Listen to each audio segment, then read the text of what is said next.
ખેડૂતો માટે ખુશીના સૌથી મોટા સમાચાર। ખેડૂતો વાવણી માટે થઈ જાઓ તૈયાર, કારણ કે ગુજરાતમાં ચોમાસાની એન્ટ્રી થઈ ગઈ છે। આજે તાપી, નવસારી, વલસાડ, દમણ, દાદરાનગર હવેલી, ડાંગ, દાહોદ અને છોટાઉદેપુરમાં વીજળીના કડાકા ભડાકા સાથે વરસાદની શક્યતા। ત્યારે ખાસ ચર્ચા કરવાની છે આગામી 9 તારીખ સુધી ગુજરાતના વાતાવરણમાં કેવા પલટા આવશે અને 9 તારીખ સુધી 4 જૂનથી લઈને 9 જૂન સુધી કયા જિલ્લામાં કઈ તારીખે વરસાદ પડશે તેની સંપૂર્ણ માહિતી નકશા સાથે તમને આપવાની છે। તો વિડીયોને જરૂરથી એન્ડ સુધી નિહાળશો। અને ખાસ અગત્યની એક સૂચના એ પણ છે કે કમોસમી વરસાદના લીધે જે પણ ખેડૂતોને નુકસાન થયું છે તેનું જિલ્લા મુજબ એક લિસ્ટ જાહેર કરવામાં આવ્યું છે। તો આ જિલ્લા મુજબ લિસ્ટમાં દર્શાવવામાં આવ્યું છે કે કયા જિલ્લામાં કમોસમી વરસાદથી ખેડૂતોને નુકસાન થતાં વળતર આપવામાં આવ્યું છે અને કેટલા ટકા કયા જિલ્લામાં વળતર આપવામાં આવ્યું છે તેની સંપૂર્ણ માહિતી આપવામાં આવી છે। તો એના વિશે પણ એક ચર્ચા કરો અને સાથે સાથે કમેન્ટમાં આપેલી લિંક ઉપર ક્લિક કરીને ખાસ આપણા વોટ્સએપ ગ્રુપમાં જોડાવવાનું ચૂકશો નહીં। નમસ્કાર, તમારા બધાનું સ્વાગત છે ધ કાજલ સુવા યુટ્યુબ ચેનલ ઉપર। હવામાન વિભાગની આગાહી મુજબ અત્યારે રાત્રે પણ રાજ્યના કેટલાક જિલ્લામાં છૂટો છવાયો વરસાદ વરસી શકે છે। આ ઉપરાંત ગુજરાત રાજ્યમાં ભારે પવન ફૂંકાવવાની શક્યતા છે। આ સાથે પવનની ઝડપ 25 થી 30 કિમી પ્રતિ કલાકની રહેશે। હવામાન વિભાગના વૈજ્ઞાનિક રામાશ્રય યાદવે જણાવ્યું હતું કે હાલમાં ગુજરાત ઉપર એક સાયક્લોનિક સર્ક્યુલેશન સક્રિય થયું છે। તેને કારણે આજે દક્ષિણ ગુજરાતના કેટલાક જિલ્લામાં વરસાદી ઝાપટા વરસી શકે છે અને કેટલાક જિલ્લામાં આજે વરસાદ પણ જોવા મળ્યો છે। આ જિલ્લા ક્યાં છે કે જેમાં આજે વરસાદ જોવા મળ્યો છે તેના વિશે પણ આપણે ચર્ચા કરીશું। તો ચાલો માહિતી મેળવીએ વિસ્તારથી। પરંતુ એ પહેલાં હજુ સુધી જો તમે આ ચેનલને સબસ્ક્રાઈબ ન કર્યું હોય તો ખાસ આ ચેનલને સબસ્ક્રાઈબ કરી લેજો, કારણ કે આ ચેનલ પર તમને મળશે ગુજરાતને લગતા તમામ મોટા સમાચારો, વિશ્વની ટોપ માહિતી, સાથે સાથે એગ્રીકલ્ચર એટલે કે કૃષિને લગતી તમામ માહિતી, સરકારી ભરતી, સરકારી યોજનાને લગતી તમામ માહિતી મેળવવા માટે ધ કાજલ સુવા ગુજરાતી સમાચાર યુટ્યુબ ચેનલ એટલે કે આ ચેનલને સબસ્ક્રાઈબ કરવાનું બિલકુલ ભૂલશો નહીં અને સાથે સાથે ખાસ કરીને આપણા વોટ્સએપ ગ્રુપમાં પણ જોડાવાનું ચૂકશો નહીં। લિંક જે છે તે કમેન્ટમાં પિન કરેલી છે અને ડિસ્ક્રિપ્શનમાં પણ આપેલી છે। આ લિંક ઉપર ક્લિક કરીને તમે આપણા વોટ્સએપ ગ્રુપમાં જોડાઈ શકો છો। ગુજરાતના કેટલાક જિલ્લાઓમાં વરસાદી ઝાપટા વરસી શકે છે, ખાસ કરીને દક્ષિણ ગુજરાતમાં, જેમાં તાપી, નવસારી, વલસાડ, દમણ અને દાદરાનગર હવેલી, ડાંગ, દાહોદ અને છોટાઉદેપુરમાં વીજળીના ચમકારા સહિત ગાજવીજ સાથે વરસાદ વરસી શકે છે। ત્યારબાદ વાત કરીએ 8 જૂને। તો 8 જૂને ગુજરાતમાં ક્યાં વરસાદની આગાહી છે? હવામાન વિભાગની આગાહી અનુસાર આવતીકાલથી 4 દિવસ સુધી વાતાવરણ શુષ્ક રહેશે। ત્યારબાદ 8 અને 9 જૂનથી પ્રી-મોન્સૂન એક્ટિવિટીની શરૂઆત થતાં દક્ષિણ ગુજરાત અને સૌરાષ્ટ્રના કેટલાક જિલ્લામાં વરસાદ વરસી શકે છે। 8 જૂનના રોજ દક્ષિણ ગુજરાતના છોટાઉદેપુર, નર્મદા, તાપી, વલસાડ, ડાંગ, નવસારી, દમણ, દાદરાનગર હવેલીમાં ગાજવીજ સાથે વરસાદની શક્યતા છે। આ સાથે દીવ અને ગીર સોમનાથમાં પણ વરસાદની શક્યતા છે।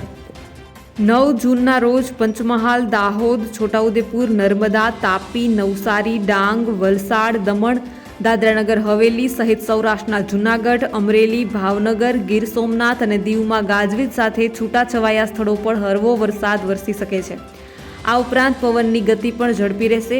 ગુજરાત પર સર્જાયેલા સાયક્લોનિક સર્ક્યુલેશનની અસરને પગલે આજે રાજ્યના વિવિધ જિલ્લાઓમાં વરસાદની શક્યતા છે। આ ઉપરાંત આગામી 5 દિવસ રાજ્યભરમાં વાતાવરણ યથાવત રહેશે, જ્યારે આજે અમદાવાદમાં મહત્તમ તાપમાન 43 ડિગ્રી અને ગાંધીનગરમાં 42 ડિગ્રી સેલ્સિયસનું પૂર્વાનુમાન છે। 5 દિવસ સુધી રાજ્યમાં હજુ પણ વાદળછાયું વાતાવરણ રહેશે। હવામાન વિભાગની આગાહી મુજબ આગામી 5 દિવસ રાજ્યમાં વાદળછાયું વાતાવરણ રહેશે, પરંતુ ઉત્તર ગુજરાતના કેટલાક ભાગમાં છૂટાછવાયા ઝાપટા વરસી શકે છે। આ ઉપરાંત આજે રાજ્ય પર આવતા પવનોની ગતિ 20 થી 25 કિલોમીટર પ્રતિ કલાકની ઝડપે રહેશે। ત્યારબાદ આવતીકાલથી 3 દિવસ સુધી પવનની ઝડપ વધીને 30 થી 35 કિલોમીટર પ્રતિ કલાક થશે। આ ઉપરાંત 5 દિવસ બાદ રાજ્યના કેટલાક જિલ્લામાં 1 થી 2 ડિગ્રી સેલ્સિયસ તાપમાન વધી શકે છે। ખાસ કરીને ઉત્તર અને મધ્ય ગુજરાતના જિલ્લાઓમાં 1 ડિગ્રી સેલ્સિયસ તાપમાન વધી શકે છે। ચોમાસાના આગમન વિશે જણાવતા હવામાન વિભાગે કહ્યું કે આગામી સપ્તાહથી દક્ષિણ ગુજરાતના ભાગોમાં પ્રી મોન્સૂન એક્ટિવિટી શરૂ થશે। હાલ ગુજરાત પર 2 સિસ્ટમ સક્રિય હોવાને કારણે તાપમાન યથાવત રહેશે. તો બીજી તરફ સૌરાષ્ટ્રમાં ધીમા પગલે ચોમાસાનું આગમન થયું છે. અમરેલી જિલ્લામાં વરસાદ થયો છે. ગુજરાતમાં વરસાદની આગાહી કરવામાં આવી છે, ત્યારે આજે અમરેલી જિલ્લામાં સાવરકુંડલા તાલુકાના ગ્રામ્ય વિસ્તારમાં વરસાદ થયો હતો. બપોર બાદ વાતાવરણમાં પલટો આવ્યો હતો અને ગામડામાં વરસાદ થતાં વાતાવરણમાં ઠંડક પ્રસરી ગઈ હતી. ચોમાસું ગુજરાતના દરવાજે દસ્તક દઈ રહ્યું છે. ગુજરાતમાં વરસાદની આગાહી કરવામાં આવી છે, ત્યારે સૌરાષ્ટ્રમાં જાણે ધીમા પગલે ચોમાસાનું આગમન થઈ રહ્યું હોય તેવું લાગી રહ્યું છે.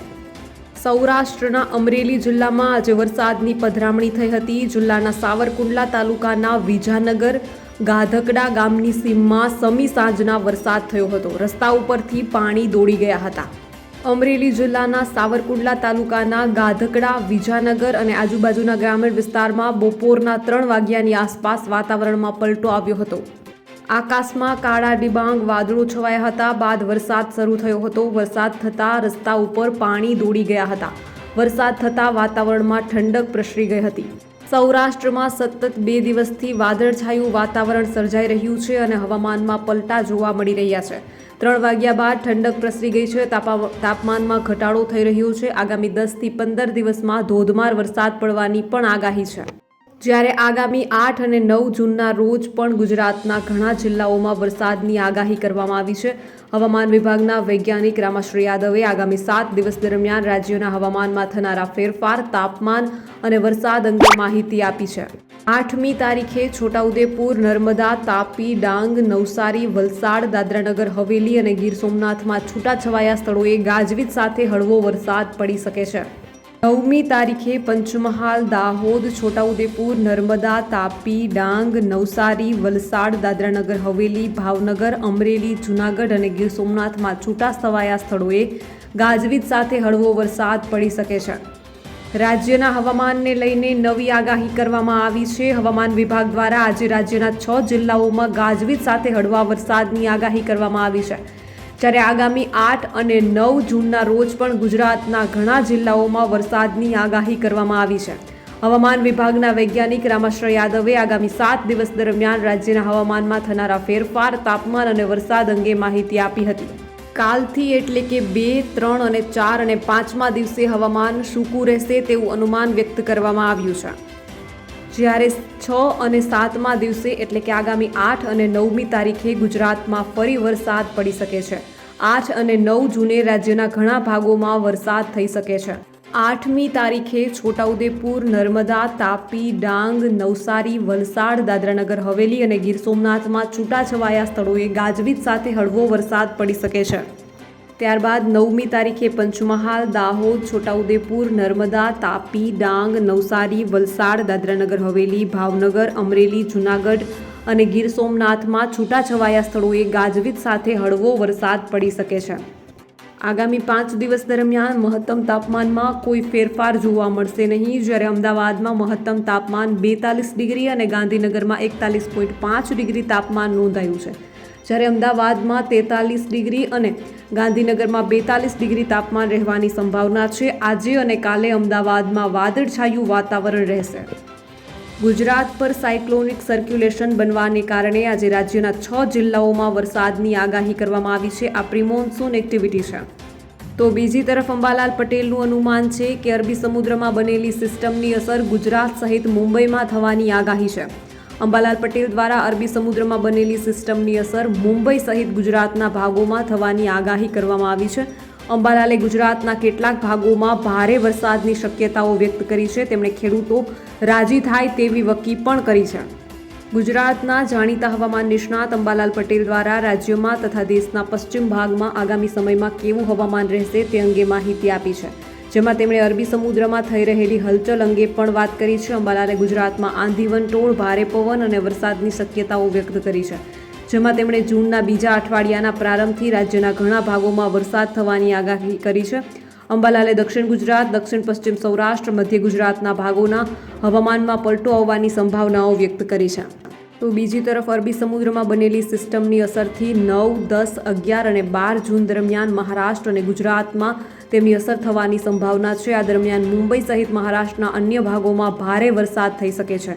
જેમાં તેમણે ગુજરાતમાં પણ ભારે વરસાદની શક્યતાઓ વ્યક્ત કરી છે. ખાસ 9, 10, 11 અને 12 જૂનના રોજ ભારેથી અતિ ભારે વરસાદની શક્યતા વ્યક્ત કરવામાં આવી છે.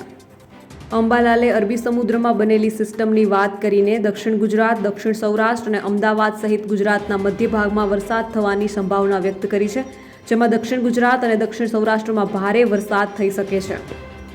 ખેડૂતોને રાહત આપનારી સંભાવનાઓ પણ અંબાલાલ દ્વારા વ્યક્ત કરવામાં આવી છે, જેમાં તેઓ જણાવે છે કે તારીખ 15 જૂન સુધીમાં રાજ્યના કેટલાક ભાગોમાં વાવણી લાયક વરસાદ થવાની શક્યતાઓ છે.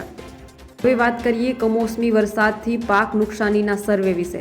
કમોસમી વરસાદથી પાક નુકસાનીનો સર્વે પૂર્ણ થયો છે. ગુજરાતના 7 જિલ્લાના 10,943 ખેડૂતોને કમોસમી વરસાદથી નુકસાન અંદાજે 27.50 કરોડથી વધુ સહાય ચૂકવાશે.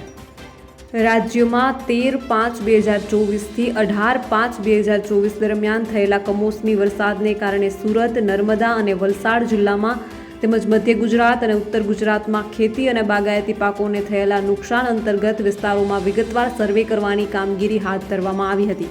આ સર્વે પૂર્ણ થયો છે અને તેનો વિગતવાર અહેવાલ કૃષિ વિભાગને સોંપવામાં આવ્યો છે. કૃષિ વિભાગના સર્વે પ્રમાણે રાજ્યના અંદાજિત 16,177 હેક્ટર વિસ્તારમાં કમોસમી વરસાદને કારણે અસરગ્રસ્ત થયો છે. ગુજરાતના 7 જિલ્લાના 10,943 ખેડૂતોને કમોસમી વરસાદથી નુકસાન થયું છે. અંદાજે 27.50 કરોડથી વધુની સહાય ખેડૂતોને આગામી સમયમાં સરકાર દ્વારા SDRFના નિયમો હેઠળ ચૂકવવાની કાર્યવાહી હાથ ધરવામાં આવશે. SDRFના સહાયના ધોરણોની વાત કરીએ તો બિનપિયત પાકોને 8,500 પ્રતિ હેક્ટર સહાય, પિયત ખેતી પાકોને 17,000 પ્રતિ હેક્ટર સહાય, વરસાયુ બાગાયતી પાકને 17,000 પ્રતિ હેક્ટર સહાય, ભૂવરસાયુ બાગાયતી પાકોને પ્રતિ હેક્ટર 22,500 પ્રતિ હેક્ટર સહાય. કમોસમી વરસાદ બાદ કૃષિ વિભાગ દ્વારા કરવામાં આવેલા સર્વે પ્રમાણે ઉત્તર ગુજરાતમાં સાબરકાંઠા, મહેસાણા, અરવલ્લી તેમજ મધ્ય ગુજરાતના ખેડા જિલ્લામાં પાકોને નુકસાન થયું છે. કૃષિ વિભાગના સર્વે પ્રમાણે અંદાજિત 16,177 હેક્ટર વિસ્તારમાં તેમજ કુલ 10,943 ખેડૂતોને કમોસમી વરસાદના કારણે અસરગ્રસ્ત થયા હતા. આમ પ્રાથમિક અંદાજ મુજબ SDRFના અંદાજિત સહાય રકમ 27.50 કરોડ રૂપિયા થાય છે. જોકે હજુ દક્ષિણ ગુજરાતમાં અંદાજિત સહાયની રકમ કેટલી થાય છે એ ગણતરી કરવામાં આવી રહી છે. ઘઉં, જીરું, વરિયાળી, તમાકુ જેવા પાક અસરગ્રસ્ત થયા હોય તેવા વિસ્તાર, જિલ્લો અને તાલુકા અને નુકસાન હેક્ટરમાં સાબરકાંઠા જિલ્લાના ઈડર અને વડાલીમાં તાલુકામાં 4,268 હેક્ટરમાં નુકસાન થયું છે. અરવલ્લી જિલ્લામાં મોડાસા, ભિલોડા અને બાયડ તાલુકામાં 838 હેક્ટર, ખેડા જિલ્લાના કપડવંજ તાલુકામાં 1,479 હેક્ટર, મહેસાણા જિલ્લાના મહેસાણા, વિજાપુર, કડી, બેચરાજી, ખેરાલુ, વડનગર અને વિસનગર તાલુકામાં કુલ 9,591 હેક્ટર વિસ્તારમાં વરસાદથી અસરગ્રસ્ત થયો છે. તો બીજી તરફ હવામાન નિષ્ણાતો જણાવી રહ્યા છે કે ખેડૂતો માટે આ વર્ષે ચોમાસું સારું રહેશે. હવામાન વિભાગની આગાહી અનુસાર રાજ્ય પર આવતીકાલથી 30 થી 35 કિલોમીટર પ્રતિ કલાકની ઝડપે પવન ફૂંકાશે, કારણ કે સમુદ્રના ઉત્તર ભાગમાં એટલે કે કચ્છ પાસે ડીપ સ્ટીપ પ્રેશર ગ્રેડિયન્ટ સર્જાયું છે, જેને કારણે ગઈકાલે અને આજે તેની સક્રિયતા ઓછી થવાથી પવનની ગતિ ધીમી પડી હતી. પરંતુ આવતીકાલથી આ સ્ટીપ ફરી એકવાર ગુજરાતમાં તેની અસરો વર્તાવીને 30 થી 35 કિલોમીટર પ્રતિ કલાકની ઝડપે પવન ફૂંકાશે. આગામી સપ્તાહથી દક્ષિણ ગુજરાતમાં વરસાદની શરૂઆત થશે. આ ઉપરાંત આ વર્ષે વરસાદ સારો રહેશે. મહત્વનું છે કે કચ્છ અને સૌરાષ્ટ્રના ભાગોમાં ગુજરાતના અન્ય ભાગો કરતાં સારો વરસાદ વરસી શકે છે, જેથી ખેડૂતો માટે આ વર્ષે ચોમાસું સારું રહેશે. તો બીજી તરફ બપોર બાદ શહેરનું તાપમાન 40ને પાર જશે તેવું હવામાન વિભાગનું અનુમાન છે. હવામાન વિભાગની આગાહી અનુસાર આગામી 5 દિવસ રાજ્યમાં તાપમાનનો પારો યથાવત રહેવાની શક્યતા ઓછી છે. અમદાવાદ શહેરમાં ગત રોજ મહત્તમ તાપમાન 42 ડિગ્રી સેલ્સિયસ નોંધાયું હતું, જ્યારે લઘુત્તમ તાપમાન 30.2 ડિગ્રી સેલ્સિયસ નોંધાયું હતું. આજે પણ અમદાવાદ શહેરમાં મહત્તમ તાપમાન 42 ડિગ્રી સેલ્સિયસની આસપાસ રહેવાની શક્યતાઓ છે. વહેલી સવારથી જ મહત્તમ તાપમાન 30 ડિગ્રી સાથે સૌથી વધુ નોંધાયા બાદ સવારના 9 વાગ્યે 32 ડિગ્રી નોંધાયું હતું. ત્યારબાદ ધીમે ધીમે તેમાં વધારો થઈને સવારે 11 વાગ્યે 35 ડિગ્રી સેલ્સિયસ તાપમાન રહેશે. બાદમાં બપોરના 1 વાગ્યે મહત્તમ તાપમાન 37 ડિગ્રી સેલ્સિયસ અને 3 વાગ્યા બાદ શહેરનું તાપમાન 40 ડિગ્રી પાર ગયું. દક્ષિણ પશ્ચિમ દિશા તરફથી પવનો ફૂંકાશે. આજે દિવસ દરમિયાન મહત્તમ તાપમાન સાંજે 5 વાગ્યાથી 6 વાગ્યા દરમિયાન નોંધાઈ શકે છે વધારે. ત્યારબાદ સાંજના 7 વાગ્યાથી એટલે કે સૂર્યાસ્ત બાદ તાપમાન ઘટીને 40 ડિગ્રી સેલ્સિયસ થશે. બાદમાં રાત્રે 9 વાગ્યે 37 ડિગ્રી અને રાત્રે 11 વાગ્યા સુધીમાં મહત્તમ તાપમાન 34 ડિગ્રી સેલ્સિયસ થશે. અત્રે ઉલ્લેખનીય છે કે શહેરમાં સાંજ પડતા જ છૂટાછવાયા વાદળો દેખાઈ શકે છે તથા પશ્ચિમ અને દક્ષિણ પશ્ચિમ દિશા તરફથી પવન ફૂંકાશે, જે અરબી સમુદ્રના ભેજ ગુજરાતના વિવિધ ભાગો સુધી લઈ જશે. તમામ દર્શક મિત્રોને ખાસ વિનંતી કે ગુજરાત, ભારત અને વિશ્વને લગતા તમામ સમાચારો તેમજ સરકારી યોજનાઓ, સરકારી ભરતી તેમજ કૃષિ એટલે કે એગ્રીકલ્ચરને લગતા તમામ સમાચારો મેળવવા માટે હમણાં જ ધ કાજલ સુવા ગુજરાતી સમાચાર યુટ્યુબ ચેનલ એટલે કે આ ચેનલને સબસ્ક્રાઈબ કરવાનું બિલકુલ ભૂલશો નહીં, કારણ કે આ ચેનલ પર તમને મળી રહેશે વિશ્વના તમામ સમાચારો, એ પણ સાચી અને સચોટ માહિતી સાથે. તો હમણાં જ ચેનલને સબસ્ક્રાઈબ કરી લો. તો બસ આજના વિડીયોમાં એટલું જ. જલ્દી જ મળીશું એક નવા વિડીયોની સાથે. ત્યાં સુધી જોતા રહો ધ કાજલ સુવા યુટ્યુબ ચેનલ. નમસ્કાર.